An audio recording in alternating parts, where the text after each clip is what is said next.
Stock मार्केटमध्ये सुरुवात कशी करायची हे सांगणारा मी कोण आहे आणि एवढ्या वर्षांमध्ये एकदाही माझा ओव्हरऑल पोर्टफोलिओ रेड मध्ये गेला नाही। बाकी सगळे इन्व्हेस्टमेंट ऑप्शन सोडून स्टॉक मार्केटमध्येच इन्व्हेस्ट कशासाठी करायचे, how and what becomes very easy when our why is clear, ते म्हणजे शॉर्ट टर्म मनी। मी काल 10,000 रुपये इंट्राडे मध्ये इन्व्हेस्ट केले होते आणि 2,000 रुपये कमवले। तर मी रिकमेंड करेन की स्टॉक मार्केट तुमच्यासाठी योग्य जागा नाहीये की आपली जी सॅलरी आहे ना ती दर महिन्याला 0.5% कमी होते। तुमच्या कंपनीचा जो ओनर आहे त्या ओनर साठी 10,000 लोक दररोज 10 तास काम करतात, पण तुमच्यासाठी दररोज 10 तास तुम्ही एकटेच काम करताय। निफ्टी इंडेक्स किंवा सेन्सेक्स याचा अर्थ काय असतो, डिसिप्लिन वे मध्ये इन्व्हेस्ट करण्याची सवय तुम्हाला अगदी सुरुवातीपासून लागेल। स्टॉक कसे पिक करायचे याच्यासाठी काही गोष्टी आपण लक्षात घेतल्या पाहिजे। इन्व्हेस्टमेंट ही नेहमी बोरिंग असली पाहिजे। ओव्हर हाईप ज्या कंपनीज असतील ना त्याच्यामध्ये आपल्याला इन्व्हेस्ट नाही करायचं, भलेही तो IPO असो, कोणाच्या गोष्टी खऱ्या आणि कोणाच्या खोट्या हे डिफरन्शिएट करणं आपल्यासाठी खूप अवघड होतं। हे 3 बुक आपण रीड केले पाहिजेत।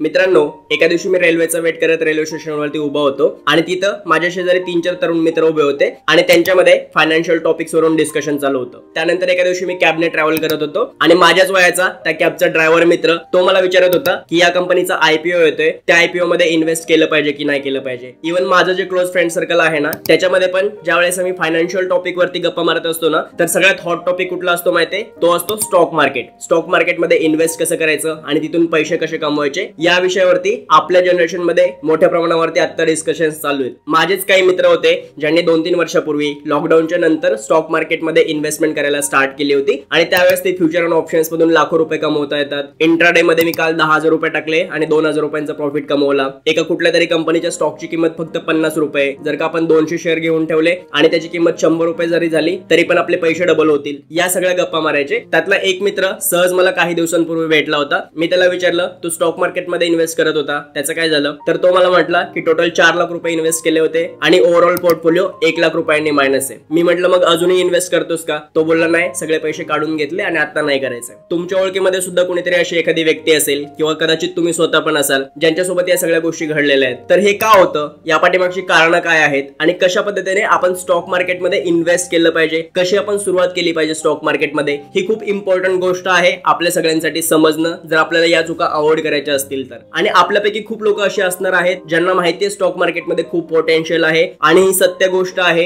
की भारतातल्या स्टॉक मार्केटमध्ये येणाऱ्या काही वर्षांमध्ये खूप मोठं पोटेन्शियल आहे, तिथून आपण खूप चांगले पैसे कमवू शकतो। हे सत्य आपण नाकारू शकत नाही। फक्त आपल्याला हे समजण्याची गरज आहे की आपण जर स्टॉक मार्केटमध्ये एंटर करतोय, सुरुवात करतोय नुकतीच, तर ती कशा पद्धतीने केली पाहिजे जेणेकरून आपण लॉंग टर्म मध्ये चांगला पैसा कमवू शकू आणि स्टॉक मार्केट आपल्यासाठी फायद्याची गोष्ट ठरेल, नाहीतर की नुकसान करून देणारी जागा ठरेल। आणि अगदी सुरुवातीलाच खडा लागून आपलं पूर्ण मार्केट विषयीचं परसेप्शन चुकीचं होण्यापेक्षा, आपली थिंकिंग निगेटिव्ह होण्यापेक्षा आपण योग्य पद्धतीने जर एंटर करू शकलो, मार्केटमध्ये सुरुवात करू शकलो, तर लॉंग टर्म मध्ये आपण स्टॉक मार्केटमधून चांगला पैसा कमवू शकतो। आणि त्या कारणासाठी मला हा व्हिडिओ बनवणं गरजेचं वाटलं। स्टॉक मार्केटमध्ये सुरुवात कशी करायची हे सांगणारा मी कोण आहे, तर मी पण तोच व्यक्ती आहे ज्याने साधारण 3-4 वर्षांपासून स्टॉक मार्केटमध्ये इन्व्हेस्ट करायला स्टार्ट केलं आणि एवढ्या वर्षांमध्ये एकदाही माझा ओव्हरऑल पोर्टफोलिओ रेड मध्ये गेला नाही किंवा लॉस मध्ये नाही गेला, तो नेहमीच ग्रीन मध्ये आहे। आणि ही गोष्ट काही तुक्का नाहीये किंवा अंधारात मारलेला बाण नाही की तो जाऊन लागला आणि म्हणून माझा पोर्टफोलिओ ग्रीन मध्ये, तसं नाहीये। त्याच्या पाठीमागे काही खूप बेसिक प्रिन्सिपल्स आहेत, काही गोष्टी फॉलो केलेल्या आहेत ती इन्व्हेस्टमेंट करताना आणि म्हणून हे रिझल्ट्स आहेत। मी हे क्लेम करत नाहीये की तो कधीच लॉस मध्ये जाऊ शकत नाही किंवा जाणार नाही वगैरे, पण काही बेसिक प्रिन्सिपल्स आहेत, काही बेसिक गोष्टी आहेत ज्या फॉलो करून आपण लॉंग टर्म मध्ये स्टॉक मार्केट मधून चांगला पैसा कमवू शकतो। पहिलं पाऊल आपण स्टॉक मार्केट मध्ये कसं ठेवायचं हे आपण आजच्या व्हिडिओ मध्ये बघणार आहे। पण स्टॉक मार्केट मध्ये इन्व्हेस्टमेंट करायला स्टार्ट कसं करायचं, सुरुवात कशी करायची, या प्रश्नाचं उत्तर मिळण्याआधी आपल्याला ही गोष्ट समजून घेणं गरजेचं आहे की आपल्याला बाकी सगळे इन्व्हेस्टमेंट ऑप्शन सोडून स्टॉक मार्केटमध्येच इन्व्हेस्ट कशासाठी करायचे, how and what becomes very easy when our why is clear.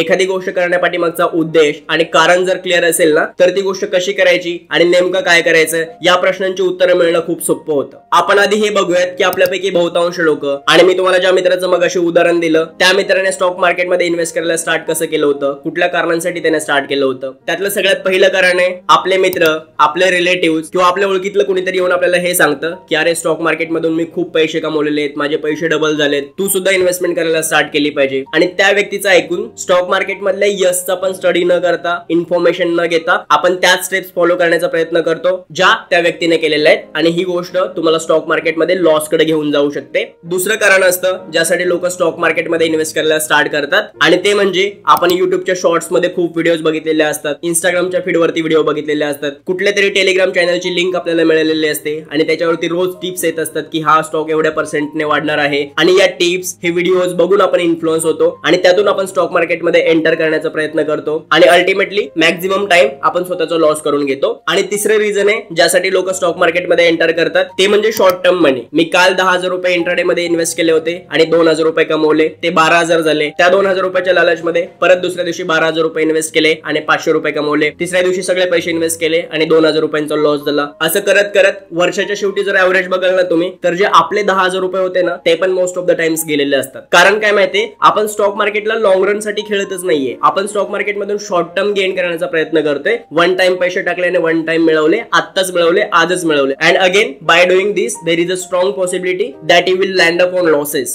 So या 3 कारणांपैकी कुठल्याही कारणासाठी जर का तुम्ही स्टॉक मार्केटमध्ये येत असाल तर मी रिकमेंड करेन की स्टॉक मार्केट तुमच्यासाठी योग्य जागा नाहीये, तुम्ही नाही आलं पाहिजेत, कारण तुमचे पैसे लॉस होण्याचे चान्सेस जास्त असतील. पण मग स्टॉक मार्केटमध्ये इन्व्हेस्ट करायचंच नाही का, किंवा स्टॉक मार्केटमध्ये इन्व्हेस्ट करण्यासाठी व्हॅलिड रिझन्स काय आहेत ज्या कारणासाठी आपण स्टॉक मार्केटमध्ये आलं पाहिजे, तर त्याची सुद्धा अगेन 3 कारण मी तुम्हाला सांगेन. सगळ्यात पहिलं कारण, समजा जर का तुम्ही एक सॅलरीड व्यक्ती आहात ज्याला एक डिसेंट सॅलरी आहे आणि दर महिन्याला ती त्याच्या अकाउंटमध्ये क्रेडिट होते, पण सोबतच त्याला या गोष्टीचा सेन्स आहे की आपली जी सॅलरी आहे ना ती दर महिन्याला 0.5% कमी होते, त्या पैशांची पर्चेसिंग पॉवर 0.5% कमी होते दर महिन्याला, कारण भारतामध्ये 6%चा इन्फ्लेशन रेट आहे, महागाईचा दर आहे वार्षिक, आणि जर आपण 12 महिन्यांचा हिशोब केला तर याचा अर्थ दर महिन्याला 0.5% आपल्या सॅलरीची व्हॅल्यू कमी व्हायला लागलेली आहे. हा गॅप कुठेतरी भरून निघाला पाहिजे, जेणेकरून आपण इन्फ्लेशन मुळे आपले पैसे लॉस नाही करणार, तर ती अमाऊंट कुठेतरी कव्हर करू शकू आणि आपल्या सॅलरीतले काही पैसे स्टॉक मार्केटमध्ये इन्व्हेस्ट करून आपण तो गॅप भरून काढू शकतो किंवा ओव्हरऑल प्रॉफिट मध्ये राहू शकतो. या सेन्सनं लॉंग टर्मचा विचार करून जर तुम्ही स्टॉक मार्केटमध्ये येण्याचा विचार करत असाल तर तुमचा निर्णय योग्य असेल. दुसरं कारण स्टॉक मार्केटमध्ये येण्याचं, लेट्स से तुम्ही एखाद्या कंपनीमध्ये काम करताय, एखाद्या ऑर्गनायझेशन मध्ये काम करताय आणि तिथे तुमच्यासोबत 10,000 एम्प्लॉईज काम करतायत टोटल. याचा अर्थ काय, तुमच्या कंपनीचा जो ओनर आहे त्या ओनर साठी 10,000 लोक दररोज 10 तास काम करतायत आणि ओनरला श्रीमंत करतायत, त्याच्यासाठी पैसे कमवून देतात. पण तुमच्यासाठी दररोज 10 तास तुम्ही एकटेच काम करताय आणि त्यातून आपण किती पैसे कमवू शकणार आहे, आपल्या फॅमिलीच्या गरजा भागून त्याच्यानंतर आपल्याकडे काही उरणार आहे का, या गोष्टीची काळजी तुम्हाला आहे. आणि या ट्रॅप मधून बाहेर पडण्यासाठी आपण जे काही पैसे कमवतोय त्यातलीच काही अमाऊंट अजून पैसे कमवण्यासाठी आपण लावली पाहिजे, ही गोष्ट तुम्हाला समजते. आणि त्यासाठी स्टॉक मार्केट ही चांगली जागा आहे, चांगला मार्केट प्लेस आहे. या कारणासाठी जर का तुम्ही स्टॉक मार्केटमध्ये येताय तर अगेन स्टॉक मार्केटमध्ये येण्याचा तुमचा निर्णय योग्य आहे. तिसरं कारण ज्यासाठी आपण स्टॉक मार्केटमध्ये इन्व्हेस्ट करायला स्टार्ट केलं पाहिजे ते म्हणजे लॉंग टर्म मनी. 10 अधिक 10 20 होतात हे आपल्याला माहिती, पण 10 गुणिले 10 100 होतात. हे मल्टिप्लिकेशन म्हणजेच कंपाऊंडिंग वर्सेस ऍडिशन याच्यामधला फरक ज्याला कळतो ना ती व्यक्ती आयुष्यात खूप पैसे कमवू शकते. ही ऍडिशन आणि मल्टिप्लिकेशन मध्ये फरक काय माहितीये, तर तो फरक आहे वेळेचा, कंपाऊंडिंगचा. लेट्स से तुम्ही 30,000 रुपये दर महिन्याला कमवताय आणि वर्षाच्या काठी तुमची 10% इन्क्रीमेंट होते सॅलरी मध्ये. याचा अर्थ 30,000 रुपयांवरून पुढच्या वर्षी तुम्ही 33,000 रुपये कमवणार आहात. पण तेच जर का त्या 30,000 रुपयांमधले काही पैसे तुम्ही स्टॉक मार्केटमध्ये इन्व्हेस्ट करत राहिला असतात आणि लॉंग टर्म साठी ती गोष्ट करत राहाल तर तुमची जी छोटी छोटी अमाऊंट आहे ना तीच कंपाऊंडिंग मध्ये लॉंग टर्म मध्ये एक बऱ्यापैकी मोठी वेल्थ तुम्हाला जनरेट करून देईल. ही गोष्ट जेव्हा तुम्हाला कळेल, तुम्ही लॉंग टर्म स्ट्रॅटेजीने जेव्हा इन्व्हेस्ट करण्याचा विचार करत असाल ना स्टॉक मार्केटमध्ये, तर हे सुद्धा एक योग्य कारण आहे ज्यासाठी आपण स्टॉक मार्केटमध्ये आलं पाहिजे आणि इन्व्हेस्ट करायला स्टार्ट केलं पाहिजे. ओके, तर आता आपण बघितले 3 कारण ज्यासाठी आपण स्टॉक मार्केटमध्ये नाही आलं पाहिजे आणि 3 कारण ज्यासाठी आपण स्टॉक मार्केटमध्ये आलं पाहिजे. दोन्ही गोष्टी आता आपल्याला क्लिअर आहेत. जेव्हा आपल्याला हे कळलंय की राईट इंटेन्शन आपण स्टॉक मार्केटमध्ये आलं पाहिजे, आता ऍक्च्युअल स्टार्ट कसं करायचं, प्रॅक्टिकली स्टार्ट कसं करायचं, याच्यासाठी काही फंडामेंटल गोष्टी आपल्याला माहिती असणं गरजेचं आहे. मी तुम्हाला मगाशी सांगितलं होतं ना की माझा ओव्हरऑल पोर्टफोलिओ प्रॉफिट मध्ये आहे. त्याचं कारण काय माहितीये, हे तुम्हाला आता कळणार आहे या पॉइंट मध्ये. जेव्हा आपण स्टॉक मार्केटमध्ये सुरुवात करण्याचा विचार करतो, युट्यूब वरती काही व्हिडिओज बघतो, एखादा ऍप डाउनलोड करतो, झिरोदा, ग्रो यांच्यासारखं. ही ऍपची नावं रिकमेंडेशन नाहीयेत, कॉमनली युज केले जाणारे ऍप्स आहेत हे. जेव्हा आपण यापैकी कुठेही लॉग इन करतो तर अगदी सुरुवातीला आपल्याला काय दिसतं माहितीये, निफ्टी इंडेक्स किंवा सेन्सेक्स. याचा अर्थ काय असतो, निफ्टी 50 म्हणजे काय, तर भारतातल्या मार्केटमधल्या टॉपच्या ज्या 50 कंपनीज आहेत ना त्या कसं परफॉर्म करतात याच्यावरून निफ्टी 50 इंडेक्सचा नंबर निघत असतो. आणि टॉपच्या 30 कंपनीज जशा परफॉर्म करतात करतायत त्यावरून सेन्सेक्सचा नंबर निघत असतो. आपल्या मराठीमध्ये एक म्हण आहे बघा, शीतावरून भाताची परीक्षा घेणं. त्या पद्धतीने थोडक्यात या गोष्टी चालतात. तर आपल्याला सुरुवात करताना काय करायचंय, मी तुम्हाला रिकमेंड करेन, जर का स्टॉक मार्केट विषयी खूप जास्त तुमच्याकडे नॉलेज नाहीये ना, तर पहिलं वर्ष इकडच्या तिकडच्या बाहेरच्या लोकांचं ऐकण्यापेक्षा, युट्यूबच्या आणि इंस्टाग्रामच्या शॉर्ट्स मध्ये कोण काय सांगते हे ऐकण्यापेक्षा तुम्ही जस्ट निफ्टी 50 मध्ये इन्व्हेस्ट करायला स्टार्ट करा. एखादा म्युच्युअल फंड घ्या. म्युच्युअल फंड मध्ये पण वन टाइम इन्व्हेस्ट न करता SIP करायला स्टार्ट करा. कारण दर महिन्याला एक छोटीशी अमाऊंट डिसिप्लिन वे मध्ये इन्व्हेस्ट करण्याची सवय तुम्हाला अगदी सुरुवातीपासून लागेल. आणि डिसिप्लिन ही खूप इम्पॉर्टंट गोष्ट आहे स्टॉक मार्केटमध्ये. म्हणून आपण SIP आणि म्युच्युअल फंड्स मध्ये इन्व्हेस्ट करायला स्टार्ट केलं पाहिजे सुरुवातीला, जेणेकरून तुम्ही वर्षभर नोटीस करू शकाल की मार्केट परफॉर्म कसं करतंय, माझा म्युच्युअल फंड परफॉर्म कसं करतोय, दर महिन्याला जेव्हा मी पैसे टाकतोय तेव्हा त्याच्यामध्ये काय होतंय, या सगळ्या गोष्टी नोटीस कराल. बाकीच्या गोष्टींचं नॉलेज घेत राहाल आणि रिअल इन्व्हेस्टमेंट पण तुमची साइड बाय साइड चालू असेल तर ही गोष्ट अगदी सुरुवातीला केली पाहिजे. आणि म्युच्युअल फंड मध्ये सुद्धा निफ्टी 50 इंडेक्स मधला आपण एखादा फंड चूज करू शकतो. त्याचं कारण काय माहितीये का, जेव्हा तुम्ही निफ्टी 50 इंडेक्स मधल्या एखाद्या कंपनीचा म्युच्युअल फंड घेताय ना, तर ह्या सगळ्या मोठ्या कंपनीज आहेत. भारताच्या स्टॉक मार्केटमध्ये 5000 पेक्षा जास्त कंपनीज लिस्टेड आहेत. त्यातल्या टॉप 50 ज्या कंपनीज आहेत ना, त्याच्यामध्ये आपण डायरेक्ट इन्व्हेस्ट करतोय. म्हणून इथं आपल्याला थोडेसे रिटर्न्स कमी मिळतील. मे बी जिथं 20, 25, 30% मिळायला पाहिजे होते तिथं 12 किंवा 15% तुम्हाला रिटर्न्स मिळतील. पण समजा कोरोना सारखी एखादी महामारी आली किंवा जगात आर्थिक मंदी आली, भारतात आर्थिक मंदी आली, अशा कुठल्याही परिस्थितीत तुमचे पैसे डायरेक्ट लॉस होण्याची, पोर्टफोलिओ खूप जास्त निगेटिव्ह मध्ये जाण्याचे चान्सेस कमी असणार आहेत. कारण ज्या कंपनीमध्ये तुम्ही इन्व्हेस्ट करताय ना, त्या कंपनीज आज इंडियन स्टॉक मार्केटमध्ये त्या पोझिशनला आहेत किंवा तेवढ्या स्ट्रॉंग आहेत की त्यांना जास्त इम्पॅक्ट नाही करणार छोट्या मोठ्या गोष्टी. म्हणून आपण म्युच्युअल फंड्स मध्ये SIP करण्यापासून स्टार्ट करू शकतो. मग दुसऱ्या वर्षी आपण एखादा मिड कॅप फंड घेऊ शकतो, जो आपला लार्ज कॅप इंडेक्स फंड होता तो तसंच कंटिन्यू ठेवून. जर अजून तुमची इच्छा असेल, तुमच्याकडे पैसे असतील, तर मग तुम्ही डायरेक्ट स्टॉक पिक करायला पण स्टार्ट करू शकता. तिथे एक्सपेरिमेंट करायला स्टार्ट केलं, ऑफकोर्स छोट्या छोट्या अमाऊंट मध्ये, तर तिथून तुमचं नॉलेज डेव्हलप व्हायला स्टार्ट होईल. स्टॉक मार्केटचं अजून एक्सपोजर मिळायला स्टार्ट होईल. स्टॉक कसे पिक करायचे याच्यासाठी काही गोष्टी आपण लक्षात घेतल्या पाहिजे. स्टॉक पिक करताना एखादा मल्टी बॅगर जो आपल्याला खूप मल्टिपल मध्ये डायरेक्ट रिटर्न्स देईल असं स्टॉक पिक करण्यापेक्षा, किंवा ज्या कंपनीच्या स्टॉकची व्हॅल्यू आज 10 रुपये आहे आणि कोणीतरी तुम्हाला सांगते की त्याच्या 1000 स्टॉक्स घ्या कारण काही दिवसांमध्ये त्याची प्राइस 20 रुपये होणार आहे, असे कुठलेही स्टॉक पिक करण्यापेक्षा आधी आपण त्या कंपन्यांचे स्टॉक घेतले पाहिजेत ज्या कंपन्यांचे आपण स्वतः रेग्युलर युजर आहे, त्यांचे प्रोडक्ट आपण यूज करतो, त्यांच्या सर्व्हिसेस आपण यूज करतो, आपल्याला ऍटलीस्ट त्या कंपनीच्या बेसिक गोष्टी माहिती आहेत. म्हणजे लेट से तुमचं HDFC बँकेमध्ये अकाउंट आहे, तुमचं कोटक बँकेमध्ये अकाउंट आहे आणि तुम्हाला माहिती आहे या बँकांची सर्व्हिस चांगली, यांचं फाउंडेशन स्ट्रॉंग आहे, तर तुम्ही यांच्या स्टॉक्स मध्ये इन्व्हेस्ट करू शकता. रॅदर दॅन की एखादी नवीन कंपनी जिच्याविषयी तुम्हाला काहीच माहित नाही, अशा कंपनीचा स्टॉक कधीतरी वाढेल अशा कुठल्याही विश्वासावरती किंवा कोणाच्या तरी टिप वरती डिपेंड करण्यापेक्षा. या ठिकाणी काही स्टॉकची मी नावं जरी घेत असलो तरी सुद्धा ते रिकमेंडेशन्स नाहीयेत. जसं की आपल्या भारतामध्ये बाटाची चप्पल खूप लोक यूज करतात, त्यामुळे बाटाचा स्टॉक चांगला परफॉर्म करू शकतो. टायटन सारखी वॉच खूप लोक यूज करतात, टायटनचा स्टॉक वाढू शकतो. फास्टॅगचा वाढू शकतो कारण टाटांची कंपनी आहे. अशा मल्टिपल कंपनीज आहेत ज्याच्या आपण रेग्युलर कन्झ्युमर असतो आणि त्यांचा बिझनेस आपल्याला थोडाफार तरी माहिती असतो कारण आपण त्यांचे कस्टमर आहे. अगदी सुरुवातीला असे स्टॉक्स पिक केले पाहिजेत कोणाच्या तरी टिप वरती विश्वास ठेवण्यापेक्षा. किंवा अगदी सुरुवातीला जाऊन आपण ते टेक्निकल अनालिसिस शिका,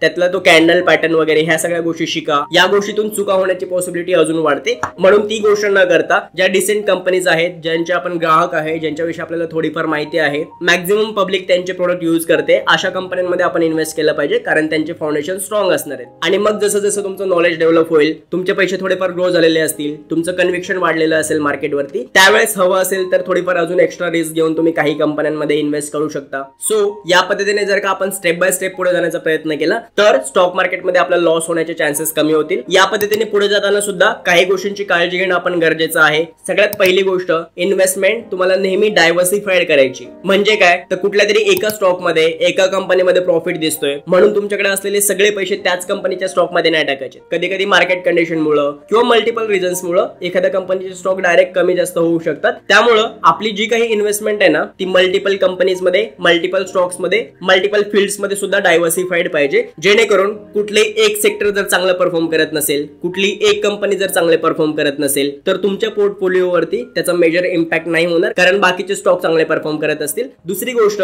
इन्व्हेस्टमेंट करताना जर का तुम्हाला सुरुवातीला खूप मजा येत असेल, तुमची एंटरटेनमेंट होत असेल, अप डाऊन प्रॉफिट लॉस अशा पद्धतीने जर का तुम्हाला मजा वाटत असेल ना मार्केटमध्ये, तर अगेन प्रोबॅबिलिटी आहे की तुम्ही काहीतरी चुकीच्या गोष्टी करताय. इन्व्हेस्टमेंट ही नेहमी बोरिंग असली पाहिजे, थोडीशी स्टेडी ग्रोथ पाहिजे. तिसरी गोष्ट ज्याची तुम्हाला काळजी घ्यायची स्टॉक मार्केटमध्ये इन्व्हेस्ट करताना ती म्हणजे खूप जास्त ओव्हर व्हॅल्यूड, ओव्हर हाईप ज्या कंपनीज असतील ना त्याच्यामध्ये आपल्याला इन्व्हेस्ट नाही करायचं. भलेही तो IPO असो किंवा एखाद्या कंपनीचा डायरेक्ट स्टॉक असो, जर का त्यांचे खूप पिअर स्टंट चाललेत, इकडे तिकडे येते, सोशल मीडियावरती येते, पेपर्स मध्ये येते तर प्रोबेबली अशा कंपन्या सगळ्याच लोकांना माहिती असणार आहेत, त्यामुळे त्याचे स्टॉक तुम्हाला स्वस्त तर मिळणारच नाहीयेत. आता जर का काही उदाहरणं बघायची असतील तर मामाच्या आयपीओच्या वेळेस तसं झालं होतं, पेटीएमच्या आयपीओच्या वेळेस, LICच्या आयपीओच्या वेळेस तसंच गोष्टी काही झाल्या होत्या. म्हणून 80% टाइम्स लोकांना जे लॉसेस होतात ना ते अशा ओव्हर हाईप्ड आणि ओव्हर व्हॅल्यूड कंपनीज मध्ये इन्व्हेस्ट करून होत असतात. आणि अजून एक गोष्ट ज्याची आपल्याला काळजी घ्यायची इन्व्हेस्टमेंट करताना, जे टिपेंद्र लोक असतात ना, जे तुम्हाला इंस्टाग्राम वरती टिप देतात, जे तुम्हाला त्यांच्या टेलिग्राम चॅनल वरती टिप देतात,